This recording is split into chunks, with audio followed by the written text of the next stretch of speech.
अस्सलामुअलैकुम नाजरीन, उम्मीद है आप सब खैरियत से होंगे। नवंबर का महीना है और हमारे पहाड़ी गांव में लोग सर्दियों की तैयारी कर रहे हैं। सर्दियां चूँकि यहाँ पर बहुत ज़्यादा सर्द होते हैं, इसलिए नवंबर के महीने में सर्दियों के लिए लकड़ियों का इंतज़ाम करके रखते हैं ताकि दिसंबर के महीने में लकड़ी का इंतज़ाम करना ना पड़े। दिसंबर के महीने में काम करना यहाँ पर बहुत ही मुश्किल होता है। लकड़ियों के साथ साथ यहाँ पर गोबर जलाने का रस्म भी है, इसलिए लोग गोबर जमा करके अपनी घर के छतों पर सुखाते हैं और इसे स्टोर करके रखते हैं और सर्दियों में बुखारियों में और चूल्हे पर जलाया जाता है और इस तरह कमरों को गर्म करके रखा जाता है। इसकी तैयारी भी हम नवंबर में करते हैं।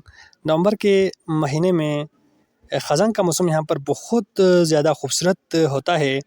इतनी ज़्यादा सर्दी भी नहीं होता, लोग आसानी से बाहर निकल कर काम भी कर सकते हैं। दरख्तों पर बहुत ही खूबसूरत फूल खिलते हैं, उनके पत्ते हैं रंग बिरंगी पत्ते, देखकर दिल को सुकून मिलता है।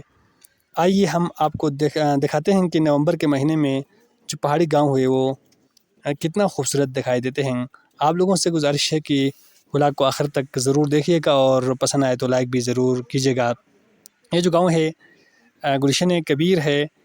ये गांव पाकिस्तान के गिलगित बल्तिस्तान की ज़िला गांशे में वाक़ा ये बहुत ही खूबसूरत गांव है। अगर आप लोग को इस गांव में आना चाहते हैं तो खपलू से तकरीबन 43 किलोमीटर के फासले पर ये गांव मौजूद है।